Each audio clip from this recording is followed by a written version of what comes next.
The impediment to action advances action. What stands in the way becomes the way. What if I told you that everything you think defines you, your job, your relationships, even your reputation, can vanish overnight, and yet you can still rise stronger than before? Most people panic when life strips them to nothing, believing that losing it all is the end. But Stoicism teaches us a radical truth. Nothing external can destroy your inner strength unless you allow it.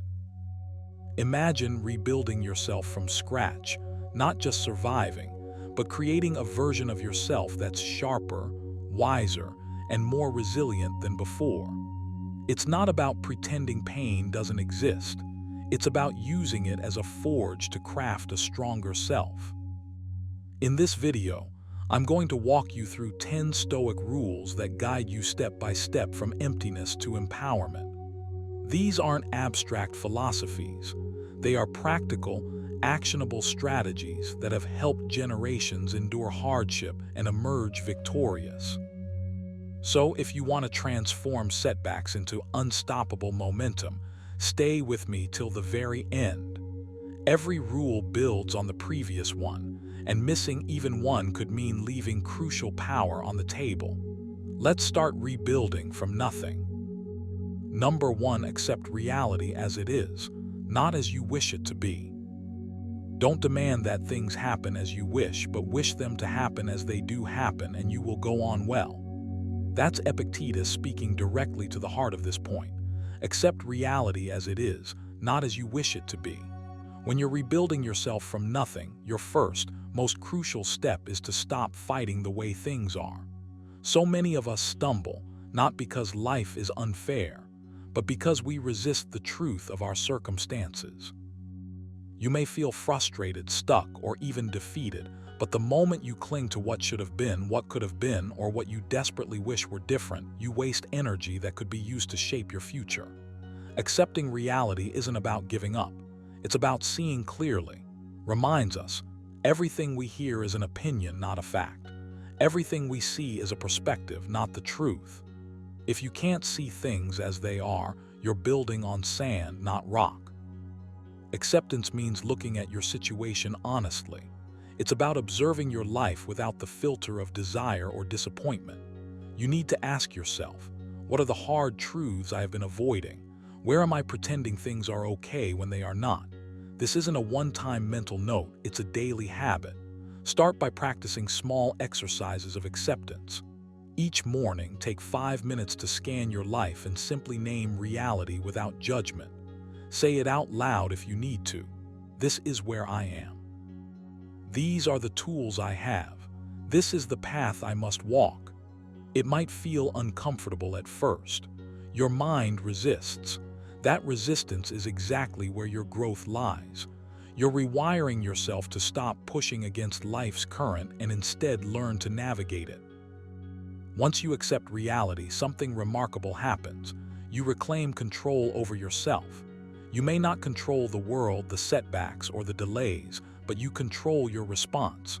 You control the energy you bring, the choices you make, and the focus you maintain. Seneca wrote, "We suffer more often in imagination than in reality." Think about that. The anguish, the frustration, the hopelessness, most of it is constructed in your mind when you refuse to see life as it is.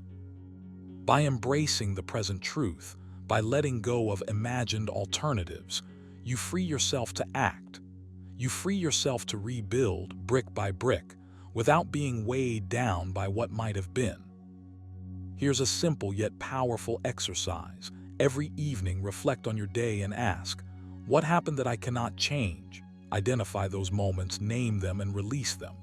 Then ask, what can I influence? Focus your energy there. This trains your mind to accept reality without passivity. You're not surrendering, you're strategically channeling effort into what actually matters. Over time, this practice rewires your perception. What once felt like limitation becomes clarity. What once triggered frustration becomes a prompt for action. You'll notice a quiet confidence emerging because your mental energy is no longer squandered on resisting reality. It's now a tool for creation. Accepting reality also means embracing discomfort without flinching. You may be facing scarcity, loss, or failure, but these are not enemies, they are signals. Stoicism teaches that the obstacle is the way.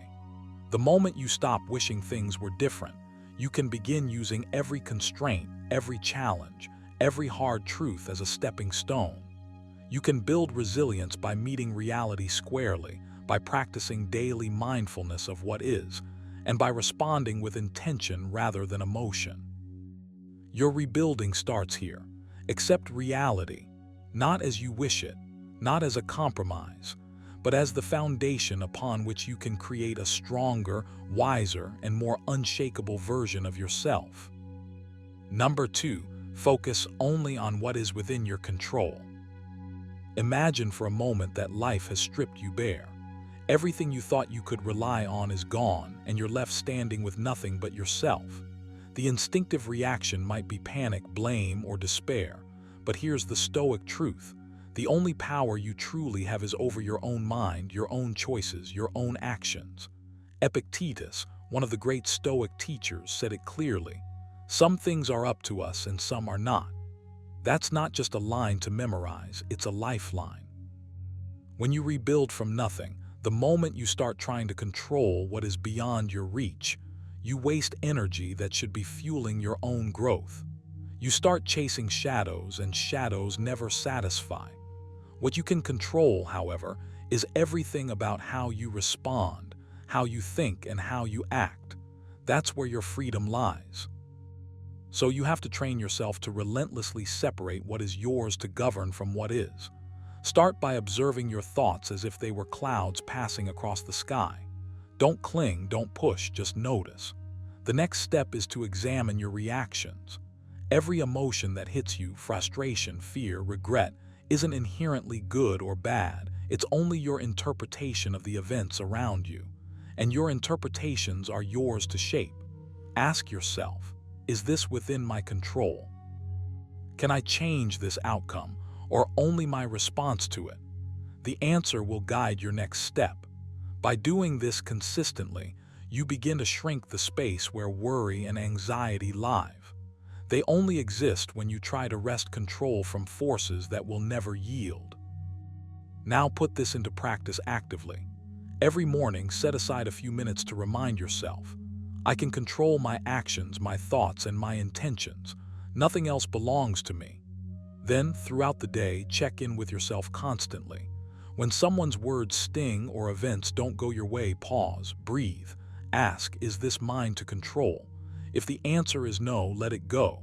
If the answer is yes, take action immediately, decisively, and without hesitation. This is more than a mental exercise. It's a way to reclaim energy you might have been scattering everywhere. By focusing solely on what is within your control, you're reclaiming your agency, your dignity, and your ability to rebuild. Another powerful tool is journaling. Write down the events of your day and clearly mark what you controlled and what you didn't. Reflect on how you handled situations within your power and how you let go of what wasn't. Over time, this practice rewires your brain, reinforcing the habit of discernment. You start to see that your peace, your stability, your ability to move forward depends on this one simple principle. Don't fight the uncontrollable, master the controllable. Writing from the heart of a crumbling empire reminded himself daily, you have power over your mind, not outside events. Realize this and you will find strength. Finally, make it a habit to consciously choose your focus. Each time your mind drifts toward frustration over something outside your control, snap it back. Redirect it toward your goals, your behavior, your growth. Think of your mind as a garden. If you plant seeds of action and care for them with attention and discipline, they will grow. Wasting your energy on things you cannot influence is like planting in the rocks. You get nothing. But when you invest in what you can shape, every thought, every action becomes a stepping stone toward rebuilding yourself. You have to adopt this relentlessly. The world will always try to drag your attention outward, to make you despair over circumstances, to let you feel powerless. But when you focus on what is within your control, you reclaim your freedom and you create a foundation so solid that no external storm can shake it. Start small, start today, and keep returning to this principle again and again. Because when you master the art of controlling only what is yours, you don't just survive, you rebuild stronger, wiser, and unstoppable. Number 3, let go of attachment to outcomes. Imagine how much energy you waste silently, constantly wrestling with the what-ifs of the future. You plan, you strive, you pour yourself into your work, your relationships, your dreams, and yet deep down, part of you clings to a single, narrow vision of how it all should turn out. The Stoics saw this clearly. Epictetus said, "Make the best use of what is in your power and take the rest as it happens." That's not just advice, it's a lifeline. It's an invitation to breathe freely, to stop chaining your peace to the unpredictable tides of life. Because the truth is, the outcome of any action is never fully yours. What is yours always is how you respond, how you prepare, and how you persevere. Letting go of attachment to outcomes doesn't mean abandoning ambition or giving up on goals. It means learning to love the process, to immerse yourself fully in the effort without gripping the results like a lifeline. Start small. Each day, choose one action, big or small, and focus solely on executing it well, without mentally fast-forwarding to the finish line. Notice how liberating it feels to invest in the moment rather than obsess over the next step. Reminds us, you have power over your mind, not outside events. Realize this and you will find strength. Strength here is freedom. Freedom from the anxiety that comes when your happiness depends on someone else's behavior, a random circumstance, or the approval of the world. One practical exercise is deceptively simple. Before taking any action, pause and ask yourself, is this within my control? If the answer is yes, commit fully. If it isn't, practice stepping back and releasing the mental hold you've tried to place on it. Picture it as unclenching your hands from a stone you've been gripping for hours. The stone doesn't belong to you, but your hands do, and now they are free. With practice, this becomes a habit, a reflex. Your mind learns to distinguish effort from outcome, action from reward, control from illusion. And with that distinction, you start living untethered from disappointment. Another way to train yourself is through reflection. Each night before sleep, review the day not by what went right or wrong in the external world, but by how you responded to it. Did you act with integrity, patience, and courage? Did you focus on your own effort rather than obsessing over results? In these reflections, you are rewriting your measure of success. You are teaching yourself that your value is not tied to victory or approval, but to resilience, wisdom, and persistent action. The liberation here is profound. When you stop letting outcomes dictate your emotional state, you reclaim your inner calm. You stop being tossed around by the waves of fortune. You no longer see obstacles as personal affronts, but as opportunities to practice the virtues you care about: discipline, patience, courage, and clarity. Seneca reminds us that we suffer more often in imagination than in reality. Much of the suffering tied to outcomes is a story we tell ourselves, a drama we replay in our minds. Rewriting that narrative begins with the simple act of letting go. So today, start practicing. Choose a single task or decision and immerse yourself completely in the effort, then release the outcome. Watch how your mind lightens, how focus sharpens, how peace creeps into spaces you didn't know were tense. Repeat this. Each time, your attachment loosens a little more. Over time, you won't just be doing tasks. You'll be living with the quiet power of a mind untangled from results. And isn't that the very essence of rebuilding yourself? To act, to grow, to endure, without allowing the unpredictable tides of life to steal your calm or compromise your spirit. That's where true freedom begins. Number 4, embrace hardship as a tool for growth. What if I told you that the very obstacles you dread, the struggles that make your chest tighten and your mind race, are actually the tools you've been handed to rebuild yourself stronger than ever? Stoics like Seneca remind us, difficulties strengthen the mind as labor does the body. That's not just a clever saying, it's a blueprint. Every hardship you face, no matter how overwhelming it feels in the moment, is a chance for transformation. The pain, the discomfort, the frustration, they aren't punishments. They are raw materials. And the moment you start seeing them as such, you shift from being a victim of circumstance to an architect of your own life. Hardship becomes growth the instant you stop resisting it. Resistance is what makes pain unbearable. When something bad happens, your first instinct might be to fight it, deny it, or escape it. But imagine for a moment that instead of turning away, you lean into it. Say to yourself, "This is exactly what I need to learn. This is exactly what will shape me." That simple reframing changes everything. You transform fear into curiosity, frustration into focus. And in that space, real growth begins. The Stoics teach that external events are neutral. It's your judgment of them that causes suffering. By embracing hardships, you reclaim the power that fear and frustration would otherwise steal from you. Hear how you can start practicing this immediately. First, each time you encounter a challenge, pause, take a deep breath and ask yourself, what is this situation teaching me? What skill or strength can I build from this? Write it down if you need to. The act of acknowledging a struggle as a teacher is immensely powerful.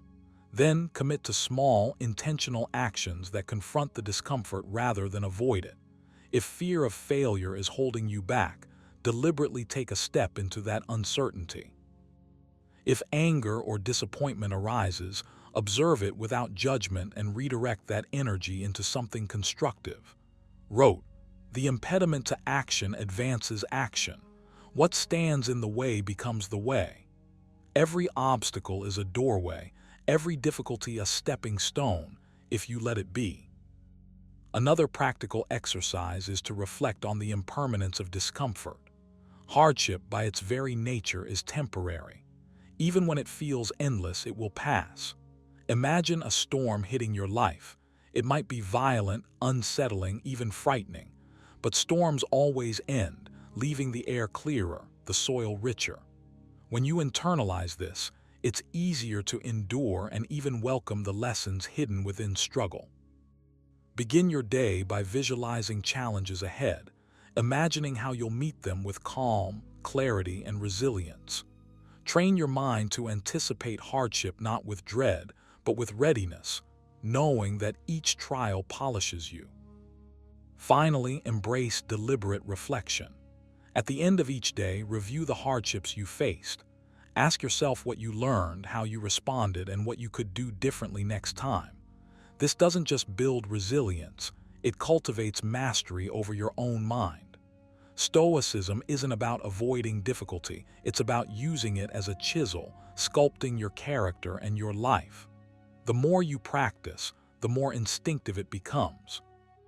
You start to see discomfort not as an enemy, but as an ally, one that continually pushes you closer to the person you're capable of becoming. So start now. Don't wait for life to hand you a perfect moment. Seek out the small hardships, embrace the minor discomforts, and let them forge you. This is how you rebuild yourself from nothing. This is how you grow unshakable. This is how you turn every obstacle into a tool, every setback into a setup, and every struggle into your greatest teacher. Hardship is not a curse, it's the raw material of greatness. Take it, own it, transform it. Number 5, cultivate self-discipline in every area of life. If you want to rebuild yourself from nothing, you cannot afford to underestimate the quiet power of self-discipline. This isn't about rigid schedules or punishing yourself when you fail. No, true self-discipline is the art of mastering your impulses, choosing what serves your growth over what offers fleeting comfort. Once reminded us, you have power over your mind, not outside events. Realize this and you will find strength. That power, the one he's pointing to, lives in your daily choices. the tiny actions that pile up into the life you ultimately live. When you wake up, when you eat, when you speak, when you work, every single one of these moments is a fork in the road. Will you let your desires control you, or will you control your desires? That's the essence of self-discipline. Start by examining where your will falters.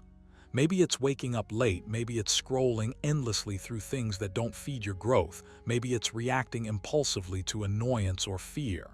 Whatever it is, call it out, own it. Stoics didn't wait for clarity to appear magically, they trained themselves. Epictetus wrote, "No man is free who is not master of himself." You want freedom. It begins with command over your actions. So here's a practical exercise.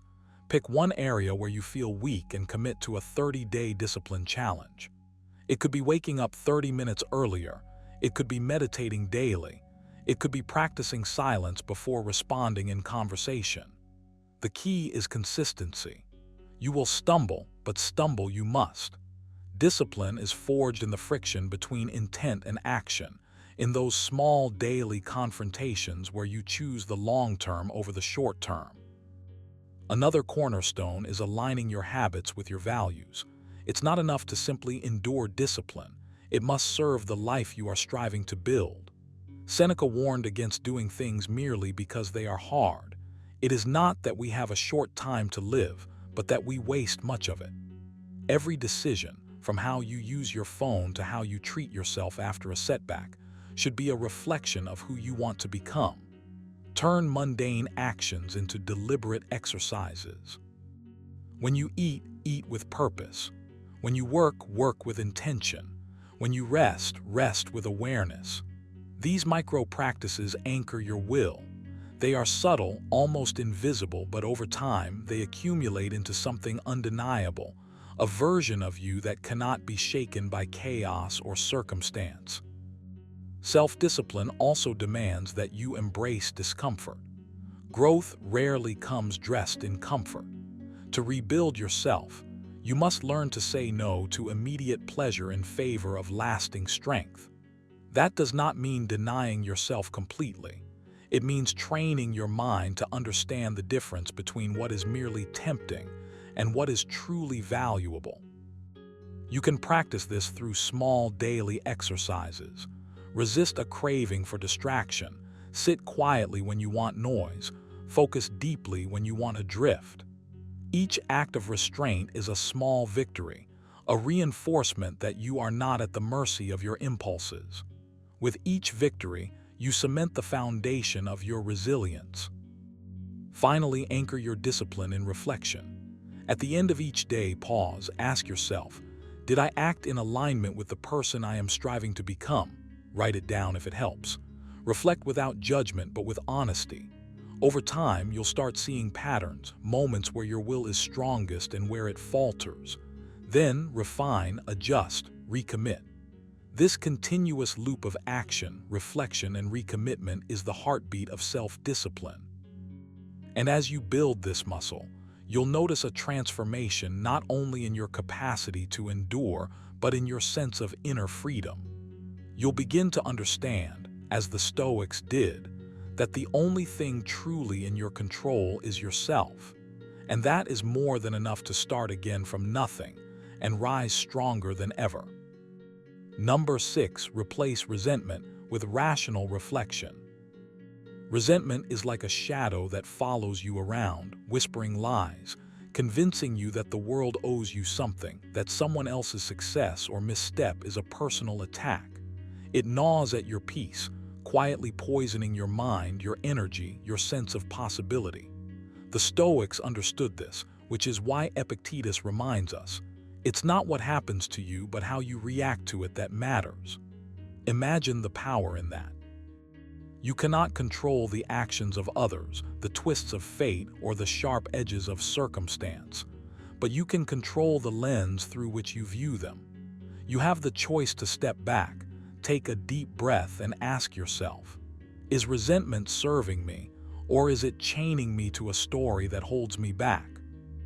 The first step is awareness. Every time you feel that surge of irritation, that gnawing envy, that tight knot in your stomach at someone else's behavior, pause. Don't rush to respond. Don't let your thoughts run wild.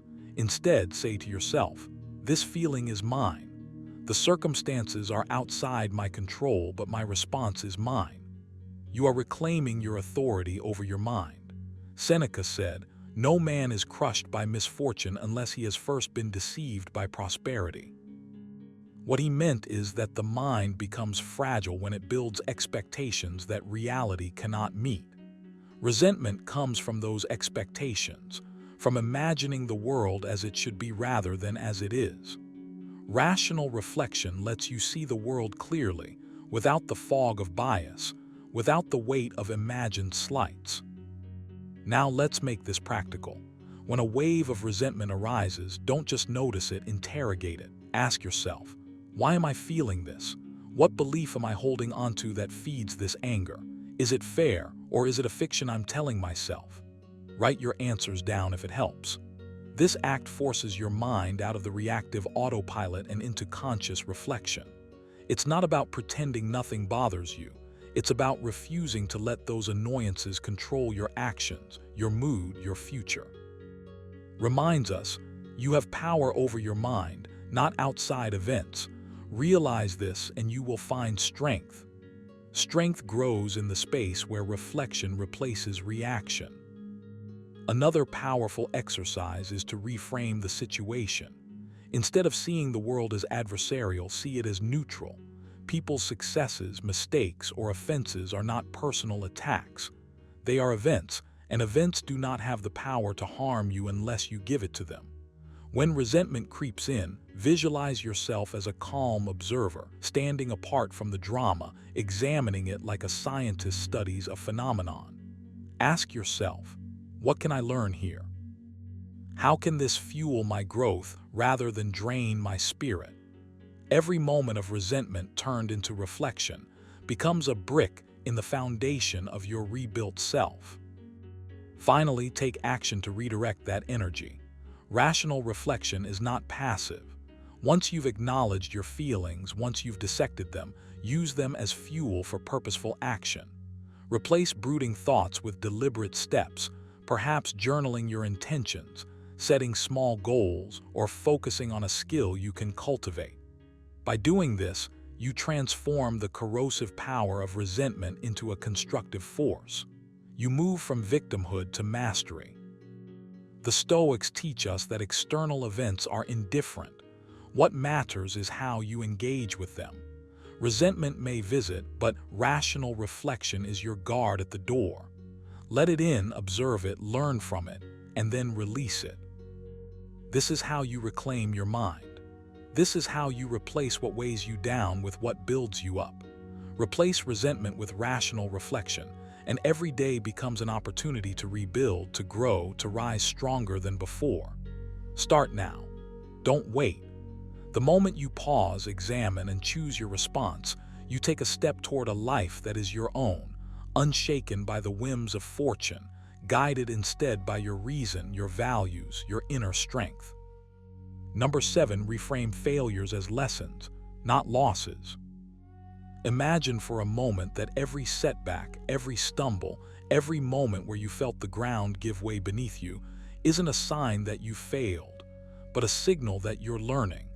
The Stoics remind us that life is less about what happens to us and more about how we perceive it. Wrote, "The impediment to action advances action. What stands in the way becomes the way." When you reframe failures as lessons instead of losses, you begin to see every challenge as an opportunity to sharpen your mind, to fortify your character, to build yourself from the inside out. This isn't just a clever philosophical trick, it's a practical, actionable approach to life. You can start doing it today, right now. The next time something goes wrong, pause, breathe. Don't immediately label it as a defeat. Ask yourself, what is this teaching me? What insight can I gain? This is not just thinking differently, it's rewiring your instincts. When you start to interpret setbacks as lessons, your mind stops resisting, stops shrinking, stops blaming. Instead, it begins to explore, to analyze, to adapt. Epictetus reminds us, it's not what happens to you but how you react to it that matters. Let that sink in. You are not powerless. The moment that seems like the end of the road, that is precisely where your growth starts. You can take a small notebook, for instance, and jot down each failure you encounter, not to dwell on it or to mourn it, but to dissect it. Write what went wrong, why it happened, what factors were in your control, what factors weren't, and what you can do differently next time. This simple act transforms your missteps into a living manual for rebuilding yourself. But don't stop at reflection, turn it into action. Commit to extracting one tangible lesson from every setback. Make it a rule for yourself. Maybe it's patience, maybe discipline, maybe the courage to try again. Seneca said, "Every new beginning comes from some other beginning's end." The end of what you thought was a failure is actually the beginning of something stronger, wiser, more resilient. You have to see it that way. Every time you confront disappointment, challenge yourself to identify at least one constructive takeaway. Don't just skim the surface. Go deep. Ask yourself, how can I grow because of this? How can I turn this into fuel instead of regret? Another exercise is to verbalize the lesson. Say it out loud. I did not fail, I learned. Repeat it. Embed it into your consciousness. Feel the shift in your posture, your mindset, your energy. This practice cultivates a kind of inner immunity, a mental resilience that protects you from being crushed by circumstances. And over time, your perspective transforms. Challenges no longer frighten you, they intrigue you. You no longer dread mistakes, you anticipate their wisdom. This is the subtle but powerful Stoic alchemy at work. So, as you rebuild yourself from nothing, start by changing your narrative about failure. Don't let it define you. Don't let it paralyze you. Let it teach you. Let it carve a sturdier foundation beneath your feet. You are not the sum of what went wrong. You are the sum of what you choose to learn, what you choose to practice, what you choose to become. Embrace the lessons hidden in every loss and watch as what once seemed like defeat becomes the raw material for your greatest transformation. Number 8, practice daily self-awareness and mindfulness. Imagine waking up tomorrow and feeling completely in tune with yourself, not because life suddenly handed you clarity, but because you trained your mind to notice, observe, and understand every thought and feeling that rises within you. That's the power of daily self-awareness and mindfulness. Once said, you have power over your mind, not outside events. Realize this and you will find strength.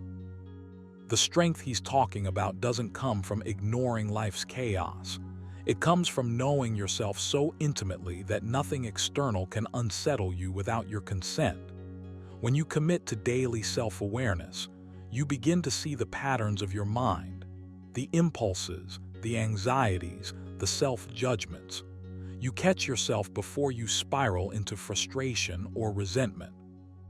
You notice the small moments when your mind drifts to comparison, to envy, to regret, and you gently steer it back, as a sailor navigates a ship through rough waters. Start small. Set aside just a few minutes each morning to sit quietly, close your eyes, and simply observe. Don't judge your thoughts, don't push them away. Notice them as if they were clouds drifting across the sky of your mind. Ask yourself, what am I feeling right now? Why does this thought hold power over me? Where is my attention wandering? Over time, this practice sharpens your awareness like a blade. Seneca reminds us, true happiness is to enjoy the present without anxious dependence upon the future. Mindfulness trains you to inhabit the present fully, to notice the choices you make in every moment, and to redirect your energy toward actions that rebuild and strengthen you. But self-awareness isn't just passive observation. It's an active engagement with your inner life. You can journal daily. Ask yourself tough questions. Where did I act from fear today? When did I let pride or irritation take the wheel? What thoughts fueled my happiness or my misery? Writing these reflections down makes them concrete. You can see your patterns forming, understand the triggers that pull you off course, and begin dismantling them, brick by brick. every insight is a small victory. Every recognition of a fleeting impulse you no longer allow to control you is a step toward mastery. Epictetus said, "Men are disturbed not by things, but by the views which they take of them." When you cultivate mindfulness, you take control of your views, your judgments, and ultimately your life. You can also anchor your mindfulness throughout the day, not just in quiet reflection. Before responding to a message, before reacting to a comment, before letting stress overtake you, pause, breathe, ask yourself, is this thought or action in line with the person I want to be? Is it aligned with reason, virtue, and strength? This is the essence of self-awareness, catching the automatic responses that have ruled you for too long and replacing them with conscious, deliberate choices. Over time, these pauses reshape your mind, your habits, and your responses. They are small, powerful acts that compound into remarkable resilience. Remember, mindfulness is not about perfection, it's about presence. You won't catch every thought and you won't control every impulse at first. But the very act of practicing, of paying attention to your inner world, is transformative. Every day you commit to observing yourself, to questioning your reactions, to noticing your patterns, you rebuild your inner foundation. You strengthen the fortress of your mind, brick by brick, thought by thought, choice by choice. By embedding mindfulness and self-awareness into your daily routine, you take the first, crucial step toward reconstructing your life from nothing, not by external circumstances, but by mastering the only thing you truly can, yourself. Number 9, surround yourself with virtuous and supportive influences. Imagine for a moment the people you allow into your life as mirrors that either reflect your best self back at you or distort it into something unrecognizable. The truth is, your environment and the company you keep shape the architecture of your mind far more than you often realize. Stoicism teaches us, through the wisdom of Epictetus, that is it not a great thing if, when all around you are lost in anger, you can remain calm? The ability to remain steady, to rebuild yourself from nothing, is amplified when the influences around you are aligned with virtue, wisdom, and encouragement. You cannot expect to rise from the ashes if the air you breathe is thick with cynicism, envy, or the constant tug of negativity. These influences are subtle. They creep into your thoughts, erode your confidence, and slowly, almost imperceptibly, shape your decisions. Choosing carefully who and what you let near your mind is not just a recommendation. It is a necessity. Start paying attention to the tone and values of those around you. Ask yourself, does this person encourage my growth or do they anchor me to stagnation? Reminds us that the soul becomes dyed with the color of its thoughts. If your thoughts are continually shaded by pessimism or distraction, your own soul reflects that hue. So, actively seek those who inspire clarity, discipline, and resilience. But this is not about surrounding yourself with perfection. It's about surrounding yourself with people and ideas that elevate the way you think and act. Make it a practice to identify one interaction each day that lifts you, one conversation that nudges you toward patience, courage, or wisdom, and notice how your own mindset begins to shift. A practical exercise you can start today is simple but profound. Write down the names of the people, media, and recurring conversations that occupy your mental space. Evaluate them honestly. Do they reinforce constructive habits, or do they invite unnecessary drama? Then, make conscious adjustments. This could mean spending more time in reflection, absorbing philosophical texts, listening to voices that model calm rationality, or even limiting engagement with those who thrive on negativity. Each small step compounds. Over time, the cumulative effect of these virtuous and supportive influences becomes like fertile soil, allowing the seeds of your new self to take root and flourish. Also, cultivate a habit of dialogue with yourself that mirrors this same virtue. The Stoics consistently emphasized self-guidance, reminding you that your inner conversation should not be less disciplined than your external company. Challenge yourself daily. When you feel frustration, instead of indulging it, ask how a wise and calm person would respond. When envy rises, consciously redirect your attention to your own path and your own work. Every internal correction strengthens your ability to navigate life's trials without being dragged down by harmful influences. This internal alignment is your safeguard, ensuring that even when negative forces are unavoidable, your mind remains anchored, resilient, and capable of rebuilding.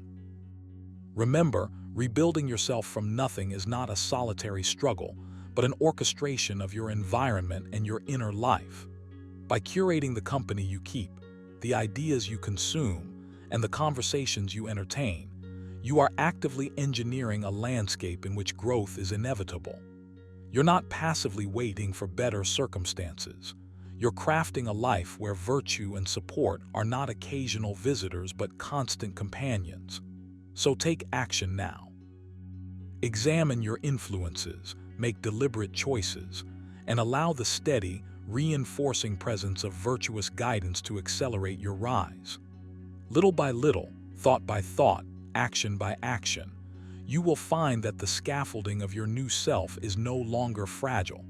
It is built upon principles, discipline, and the enduring power of wisely chosen company. Number 10, commit to small, consistent actions over time. Imagine starting over. Not a little tweak here or there, but a full reset, a blank page, a new chapter.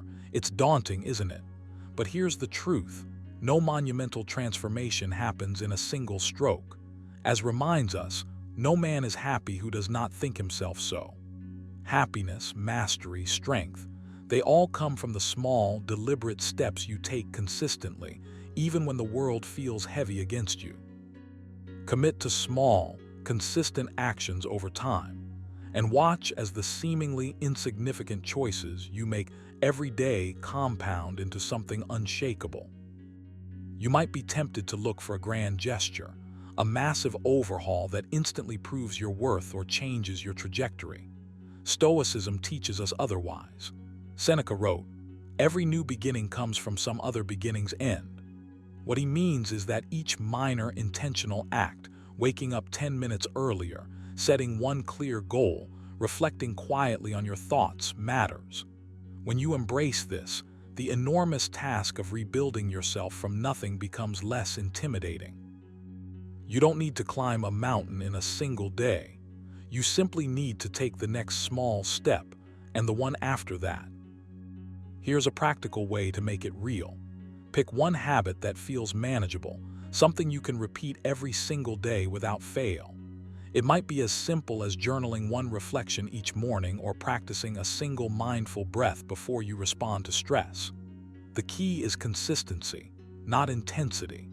Focus on the rhythm, the repetition, the momentum. Each time you do it, no matter how minor it feels, you're engraving strength and discipline into the architecture of your life. Remember Epictetus' words, "Don't explain your philosophy, embody it." It's not about grand declarations. It's about showing up for yourself again and again, letting the small acts stack quietly until they reshape your reality. Another way to cement this habit is to link it to something you already do. If you make coffee every morning, let that ritual be the trigger for a short reflection on your goals or a moment of intentional breathing. These tiny, anchored actions create a chain that gradually pulls you forward. You'll start noticing that days when you skip even one small habit feel strangely off, like a rhythm broken. That's your progress whispering to you. The magic isn't in one perfect day. It's in the repeated commitment, the everyday weaving of effort into your life. And don't underestimate patience. The Stoics remind us that nature and life itself move in gradual increments. Time is a river, a violent current of events, glimpsed once and already carried past us, wrote. You can't force the river to pause, nor can you sprint against its flow. What you can do is step into the current, move deliberately, and trust that the water will carry the consistent, persistent actions you take toward the life you're rebuilding. Your commitment to small, steady steps isn't mundane. It's powerful. Each choice, each repeated action is a brick laid in the foundation of a life you design deliberately, intentionally, and resiliently. So start now. Pick that first small action and do it today. Don't wait for perfect conditions. Don't wait until motivation strikes. Motivation is fleeting. Action is enduring. Do one thing, then another, and then another. Soon you'll look back and realize that what once felt like nothing, the tiny, repetitive acts, have become the solid pillars of a self rebuilt, stronger than before. This is the Stoic path, patient, persistent, and quietly unstoppable. Each day, each step, brings you closer to the person you're capable of becoming. And it all begins with your unwavering commitment to take action, no matter how small. And there you have it, 10 Stoic rules to rebuild yourself from nothing. Remember, the power to rise isn't found in luck or in waiting for the perfect moment. It's in mastering your mind, in controlling what you can, and in letting go of what you cannot. Every setback, every failure, every moment of doubt is an opportunity, a chance to rebuild stronger, wiser, and more resilient than before. If you take even one of these rules to heart, practice it daily, and let it guide your actions, you're already on the path to transformation. The question now is whether life knocks you down. It's whether you'll stand up and rebuild yourself, step by step, day by day. So if this video sparked something inside you, don't let it fade. Rewatch it, take notes, and start applying these rules today. And if you want more Stoic strategies to turn hardship into strength, make sure to check out the rest of our content. You won't want to miss what comes next. Your journey doesn't end here. It begins now.